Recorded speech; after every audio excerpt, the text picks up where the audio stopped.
Endobeso. Kugenda mu mukaaga tonzifuna tifama ekintu buli ky'omuziki. Endobeso. Kadde ka mutabbizi sawa zino katulabe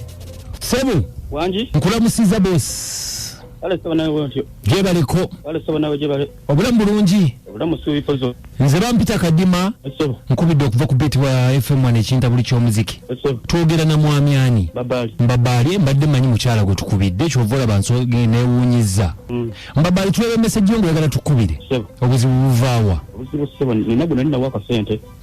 nansuubiza mpindi egundi nakusuubiza ki alina mugulako akasimu omugulako akasimu kana kaganya okukola ndagenda kunziza amagi yagala kola ki ndagenda kunziza sente naye kati ate ndaba enyezi gigenze sente mmeka alina mwentwalo mwenda gati akasimu byali bitanyonyola ntegeere anti kagana okunkolera simu kagana okukola kaali kasimu ki Itel smart wakagulako bali bamuyitaani mwami kavuma wawa gubeera wa oli Masaka ekyalo bakira batya oli Kalungu kati oyo atunda busimu wakamugulako nga kakadde oba kaali kapya nga kakadde n'akaguza emitwalo mwenda ka smart kakati biki bye wali oyagala mu smartphone bye kaali tekakola anti kati network yako evaako baliwo kekano ketwogererako network ebulaabula kakati kiki kyoyagala tukole kati mbaye njagala mumbulizeeko anazi kapata azimba oyagala kuddiza sente zo yakuwa lisiiti teyakuwa lisiiti temwakola na ndagaano yonna kati gwe oli mufumbo olina omukyala toyina kakati akasimu gwe gweyagala kamuddiza kaganye WhatsApp kagenda kuba ndaba tusindikidde message ku WhatsApp kagendako ne lubalwalumunyo tekagendako kalayini mmeka kalayini 2 kati oyagala tumukubire wali omubanjizaako ku sente ezo nga tunatukubira simu n'omugamba azikuwa era n'agamba atya andi nze ndaba yebuzaabuza ate message agigenda anji yebuzaabuza wagendako mu bamateeka tonnagenda osoose wano okay olina emyaka emeka mbabali olina emyaka 2 kale tovaako katumukubira ogambe yaani omwami ogambe yaani ono gwe tugenda okukubira mwami kavuma naye mbadde nkyali mubbize mu katono anti kakati tewali mutawaana ffe katumukubire tulabe kati tumukubira no mu dakiika ntono nnyo tojjaako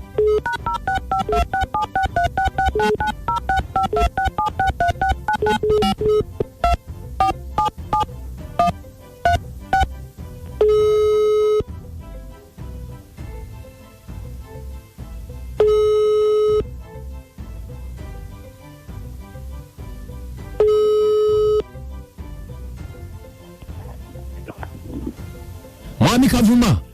jebali taata obulamu bulungi kakati ate nina omwami antuukiridde wano bamuyita mbabaali mbabaali omumanyi wamuguza akasimu emitwalo 9 n'atugamba naye akasimu ke wamuguza essimu nga nfu nze bampita kadima ssebo kakati nga njagala twogereko na tutegeere obuzibu bwavaawa simu tebanga konfu yamulemerera bulemerezi yamulemerera etya kumuguzanga ne bwomanyi oli bw'anaagula ekintu ekikozeeko kubanze saagimuguzanga njijja mu dduuka ze nali nkozesa ate nga nange nagigula ku muntu ng'era ekozeeko namugamba eryanda lyayo linafumuko ijja kumenyanga naye bw'omanyira smartphone teziwangaaza bulungi muliro teguwangaala nkimanyi kati bweyangala nti eryanda lyayo ffu kati n'abeera ng'agikozesa bwebaako kyemulemerera nga mulagirira kino ne kino apps ezimulemye okukozesa nga mulagirira kubanga neiba wange siwaawala nnyo mpulira kaakati olwagira netuuka ne mugandi bwobanga esimu era biteekulemerera olaba oti leka nkuwa akasimu kano kemira ka mapeesa kuwena lisiiti yaako kubanga ko kapya awo ngende nnoonya sente zo oba nnoonya balansi oba nnoonya zonna naye nga kano kalina ng'omusingo kwegamba ng'okamukwasa agira abeera naako abeera nako aleme kugamba nti nno nagitwala ne sente ze n'agaana n'andaga nti ajja gikozesa bwe yagaana lwagira ate waayita akabanga katono nnyo n'agamba naye oba ompe nga nange mbivuddeko mwana wange nalira sina sente kuba singa nzirina nentawanya jantawanyiza musinga nazimuwadda akutawanya nnyo atugambe nti emitwalo gyali 9 jjo takulimbye ekitegeeza buli kimu kituufu n'atugamba nti era akasimu ka ayiteero kakati mwami Kavuma kiki tonnafuna bufunyi sente kumusasula kiki yes sinnafuna kubanga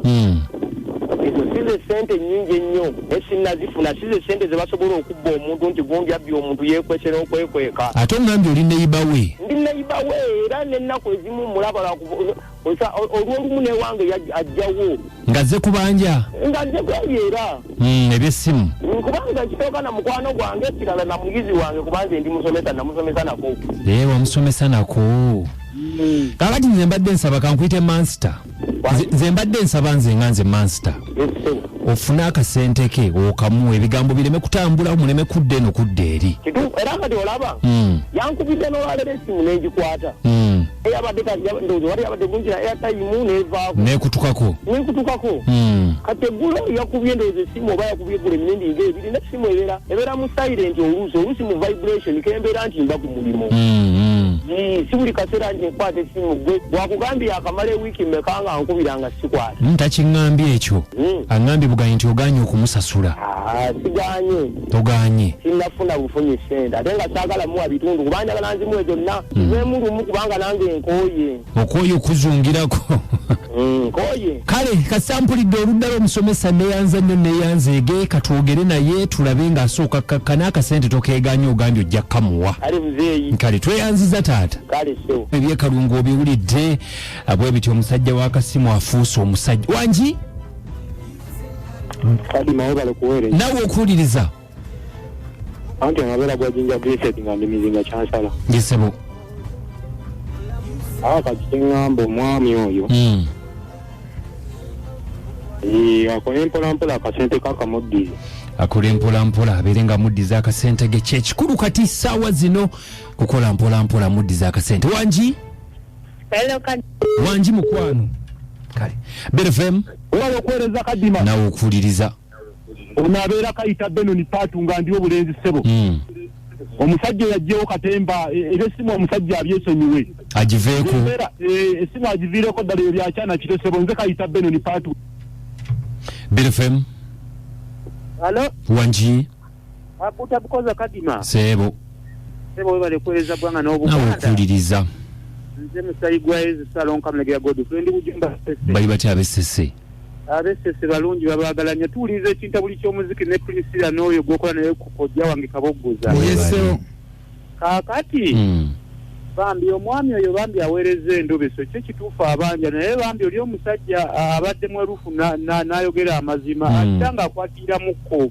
kati mpozi ne Mr. Kadima esebo abantu abo abaleeta Endobeso singa munnange ononyako nolaba nti ddala nti kituufu nga bayambibwa ddala kale webali nnyo webali ddala tusiimye nnyo okutuwa advice eyo kale yenze Kadima nze namanja pesera nange ankabogoza sana ovuna kabululu from ruwe twagala bebaza paka enkya Mungu nga twadde obulamu ngenda kubanga nkomona ennyimba zigera kubeera 9 ezisinga okubanga zookya for now tubagamba nti musule bulungi mweraba